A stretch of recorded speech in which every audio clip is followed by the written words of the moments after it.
Olá, meu nome é Luli Fischer, eu sou professora de Direito da UFPA e membro da Rede Amazônia. O vídeo de hoje visa responder a seguinte pergunta: quais as diferenças entre uma área de preservação permanente e uma unidade de conservação de uso sustentável? Preliminarmente, é importante destacar que ambas categorias integram o conceito constitucional de espaços territoriais especialmente protegidos, previsto no artigo 225, parágrafo 1º, inciso 3º. As duas situações são hipóteses em que, em razão dos atributos ambientais específicos, as áreas objeto dessas legislações recebem tratamento jurídico específico. No caso das unidades de conservação, esse tratamento jurídico ele é dado pela Lei 9985/2000, que instituiu o Sistema Nacional de Unidades de Conservação, e nas APPs nós temos a Lei de Proteção da Vegetação Nativa, também conhecida como o Novo Código Florestal, instituída pela Lei 12.651 de 2012. Parte 1. Unidades de conservação. Ao abordarmos o tema, é importante conhecer a definição legal de unidade de conservação, que é entendido como um espaço territorial e seus recursos ambientais, incluindo as áreas jurisdicionais, com características naturais relevantes, legalmente instituído pelo poder público, com objetivo de conservação e limites definidos, sob um regime especial de administração, ao qual se aplicam garantias adequadas de proteção. Essa unidade de conservação, ela é subdividida em duas modalidades. Modalidade de proteção integral, que não permite o uso direto dos recursos naturais, e de uso sustentável, que permite, em algumas situações, tanto a moradia permanente de populações, como a utilização sustentável dos recursos naturais de forma direta. Mas quais modalidades compreendem as unidades de conservação de uso sustentável? São elas: área de proteção ambiental, área de relevante interesse ecológico, floresta nacional, reserva extrativista, reserva de fauna, reserva de desenvolvimento sustentável e reserva particular do patrimônio natural. Analisando os objetivos de criação de cada uma dessas unidades, bem como seu regime de fruição, é possível afirmar que apenas a modalidade Área de Proteção Ambiental, também conhecida como APA, permite o processo de urbanização, ainda que pouco adensado. Portanto, as demais modalidades de unidade de conservação de sustentável não têm objetivos compatíveis com uma REURB na modalidade S ou E. Complementarmente, a análise dos objetivos legais de cada modalidade de unidade de conservação, é necessário sempre observar o conteúdo do plano de manejo da unidade de conservação, que traz limitações administrativas importantes para que a gente possa compreender o projeto de regularização fundiária. E é por essa razão que o estudo técnico ambiental específico para a realização de uma REURB em tais áreas necessita não só da anuência do órgão gestor, como a análise das conclusões do estudo técnico ambiental para verificar a sua compatibilidade com o plano de manejo. Vejamos agora no que consiste a modalidade de uso sustentável compatível com a REURB, a chamada APA. Segundo o artigo 15 da Lei do Sistema Nacional de Unidades de Conservação, a APA é uma área em geral extensa, com um certo grau de ocupação humana, dotada de atributos abióticos, bióticos, estéticos ou culturais, especialmente importantes para a qualidade de vida e o bem-estar das populações humanas, e tem como objetivos básicos proteger a diversidade biológica, disciplinar o processo de ocupação e assegurar a sustentabilidade dos recursos naturais. Ela pode ser constituída em áreas públicas ou privadas, podem ser estabelecidas normas e restrições para a utilização da propriedade privada localizada numa APA, em complementação às disposições previstas na legislação municipal e na própria Lei 13.465 de 2017. Essa área de unidade de conservação disporá de um conselho presidido pelo órgão responsável por sua administração, que nós chamamos de órgão gestor, e constituído por representantes de órgãos públicos, de organizações da sociedade civil e da população residente, e que também precisará opinar sobre o projeto de regularização fundiária. Destaca-se que a interpretação conjunta da Lei 13.465 com a Lei do Sistema Nacional de Unidades de Conservação, restringindo a sua aplicação para a área de proteção ambiental, não implica dizer que as demais modalidades de unidades de conservação não possam receber melhorias infraestruturais. A única diferença é que a base legal para a realização dessas obras de infraestrutura será a própria Lei do Sistema Nacional de Unidades de Conservação. É por essa razão que os artigos 46 a 48 do Sistema Nacional de Unidades de Conservação possuem disposições sobre a implantação de redes de abastecimento de água, esgoto, energia e infraestrutura urbana em geral em unidades de conservação, uma vez que, ainda que a residência, a ocupação permanente humana nessas áreas possa ser restrito, a visitação pública, o uso recreativo dessas áreas é estimulado e essas infraestruturas são essenciais para que isso possa ser executado com segurança. Em todas as hipóteses, sejam elas a Lei 13.465 ou do próprio Sistema Nacional de Unidades de Conservação, dependerá de prévia aprovação do órgão responsável pela sua administração esse tipo de intervenção, sem prejuízo da necessidade de outros licenciamentos e realização de estudos específicos. É importante destacar ainda que essa condição de consulta, de limitação administrativa ao uso da propriedade privada, também é extensível para os casos de unidades de conservação, já da modalidade de proteção integral, que possuem zonas de amortecimento, ainda que essas áreas sejam legalmente consideradas como rurais pelo Sistema Nacional de Unidades de Conservação. Parte 2. Áreas de preservação permanente.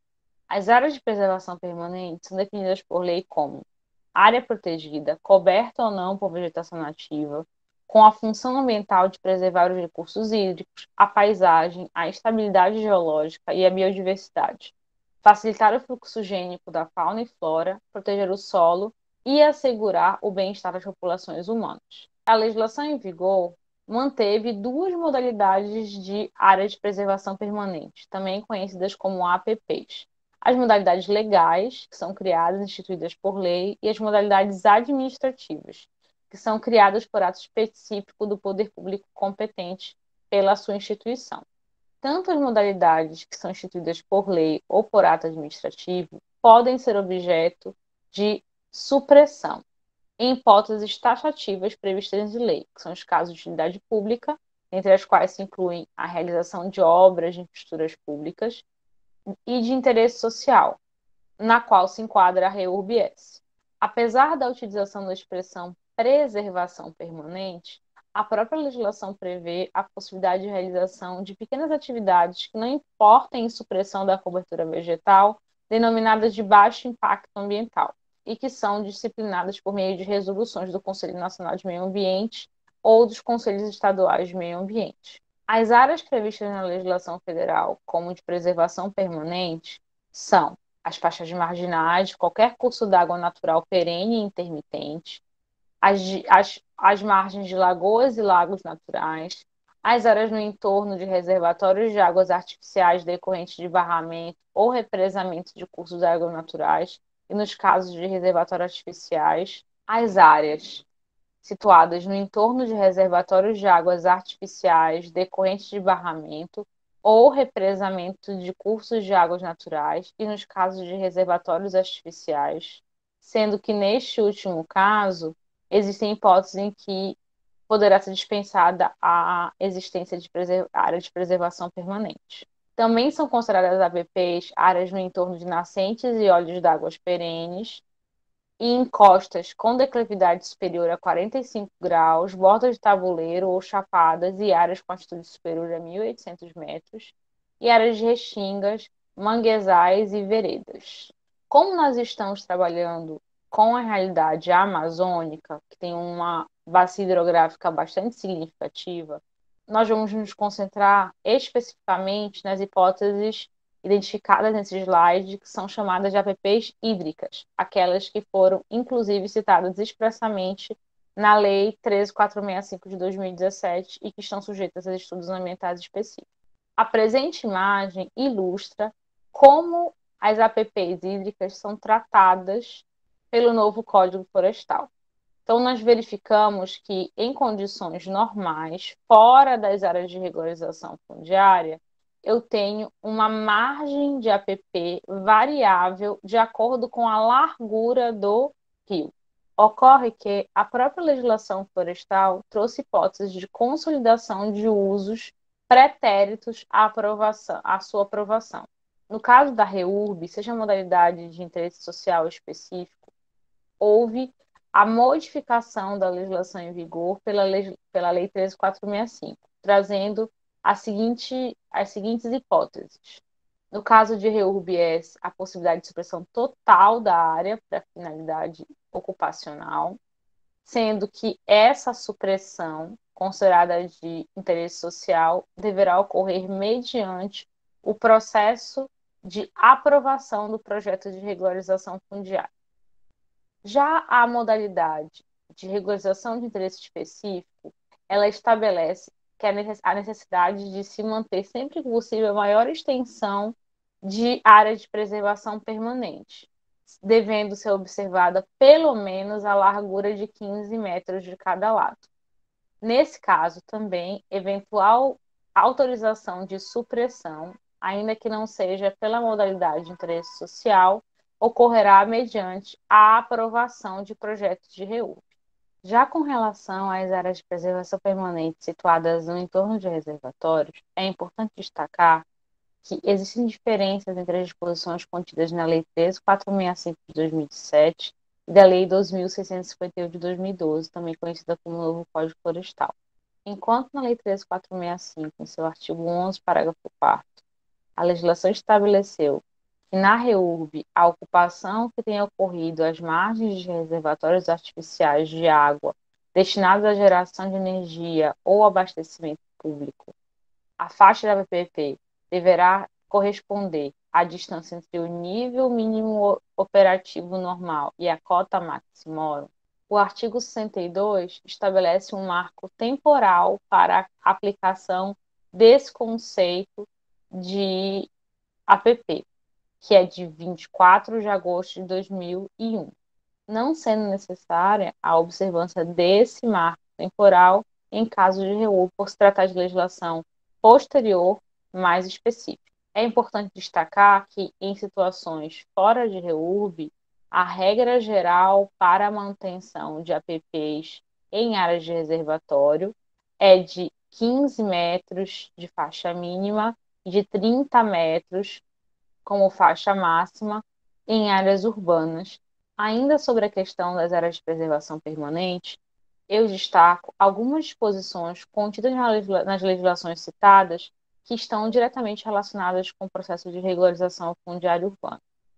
Segundo o novo Código Florestal, nascentes, dunas e restingas, elas poderão ser objeto de supressão de vegetação somente em caso de utilidade pública.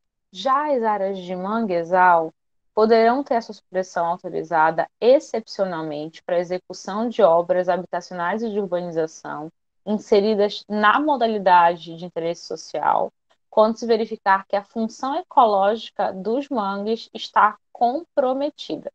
Já em relação à proteção do patrimônio histórico e cultural, a Lei 13.465, operando alterações na Lei do novo Código Florestal, estabeleceu que em áreas urbanas tombadas, a faixa não edificável de 15 metros poderá ser redefinida de maneira a atender os parâmetros do tombamento. Ou seja, nas áreas tombadas, deve-se preferencialmente manter uma faixa mínima de 15 metros, como nos casos da REURB-E. Mas, caso haja conflito entre as razões que deram origem ao tombamento e a delimitação da faixa mínima, prevalecerá de tombamento. Reitera-se que essas disposições são pertinentes para a discussão da regularização fundiária urbana, estão em vigor, mas não estão expressamente disciplinadas pela Lei 13.465 de 2017, mas que merecem a atenção de vocês quando do processamento dos projetos de regularização fundiária. A partir dos temas abordados nesse vídeo, nós podemos tirar algumas conclusões sobre as diferenças entre áreas de APA e APP. A primeira delas é que ambas são espaços territoriais especialmente protegidos, mas que possuem regimes legais e critérios de manejo distintos. No caso de unidade de conservação, a regulação fundiária urbana é compatível com a modalidade do SNUC de uso sustentável AP. Quanto às APPs, é possível afirmar que tanto a Lei 2.651 como a Lei 13.465 trazem regras específicas para aprovação de projetos de REURB em áreas de APPs marginais e também de APPs em reservatório, havendo maior flexibilidade para a regularização fundiária de interesse social que de interesse específico. Por fim, é importante salientar que a Lei 12.651 trouxe hipóteses em outras áreas de APP que não foram expressamente incorporadas na Lei 13.465, que merecem atenção no processamento da REURB nessas áreas ambientalmente frágeis. Nós finalizamos aqui o nosso vídeo. Eu agradeço a atenção de vocês e nós veremos em breve. Obrigada.